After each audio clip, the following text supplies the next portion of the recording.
రుద్రారం గణేష్ గడ్డ దేవాలయం హుండీ ఆదాయాన్ని దేవాదాయ ధర్మాదాయ శాఖ ఇన్స్పెక్టర్ రంగారావు పర్యవేక్షణలో లెక్కించిన ఆలయ కమిటీ సంగారెడ్డి జిల్లా రుద్రారం గణేష్ గడ్డ దేవాలయం హుండీ ఆదాయాన్ని ఆలయ కమిటీ సేవా కమిటీ భక్తుల ఆధ్వర్యంలో లెక్కించిన ఆలయ కమిటీ నిర్వాహకులు ఈ సందర్భంగా ఈవో లావణ్య మాట్లాడుతూ 78 రోజుల హుండీ ఆదాయం 25,61,569 వచ్చిందని తెలిపారు. ఈ ఆదాయాన్ని ఆలయం అభివృద్ధికి ఉపయోగిస్తామని తెలిపారు. ఈ కార్యక్రమం సందర్భంగా ఈవో లావణ్య, చైర్మన్ హరిప్రసాద్ రెడ్డి, ధర్మకర్తలు, ఆలయ సిబ్బంది, ఈశ్వర్, సుధాకర్, ఏవో చైర్మన్, ఆలయ కమిటీ సభ్యులు, భక్తులు పాల్గొన్నారు.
ఈరోజు ఉండేలకి ఇవ్వడం జరిగింది.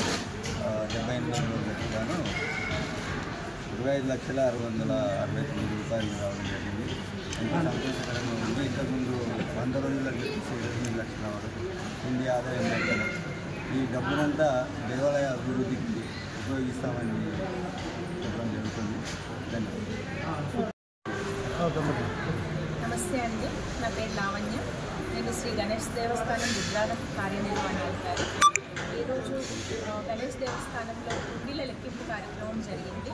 ఇటు కార్యక్రమంలో మా చైర్మన్ హరిప్రసాద్ రెడ్డి గారు, మా ధర్మకర్తల మండలి సభ్యులు, దేవాదాయ శాఖ ఇన్స్పెక్టర్ రంగారావు గారు, వారి పర్యవేక్షణలో ఈరోజు హుండీ లెక్కింపు కార్యక్రమం జరిగింది.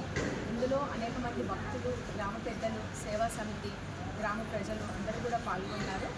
ఇది 78 రోజులకు గాను నోట్లు 23,04,086 రూపాయలు నమోదైంది. తర్వాత కాయిన్స్ వచ్చేసి 1,42,626 రూపాయలు నమోదైంది. మొత్తం కలిపి 24,46,712 రూపాయలు. అన్నదానం నుండి సపరేట్గా లెక్కించడం జరిగింది. దానికి గాను 1,14,855 రూపాయలు నమోదైంది. ఈ 78 రోజుల హుండీ ఆదాయం వచ్చేసి 25,61,569 రూపాయలుగా నమోదైంది. ఈసారి గణనీయంగా గత హుండీ లెక్కింపుతో పోల్చుకుంటే ఈసారి గణనీయంగా హుండీ లెక్కింపు జరిగింది. బాగా పెరిగింది కూడా, భారీగా నమోదు చేసింది.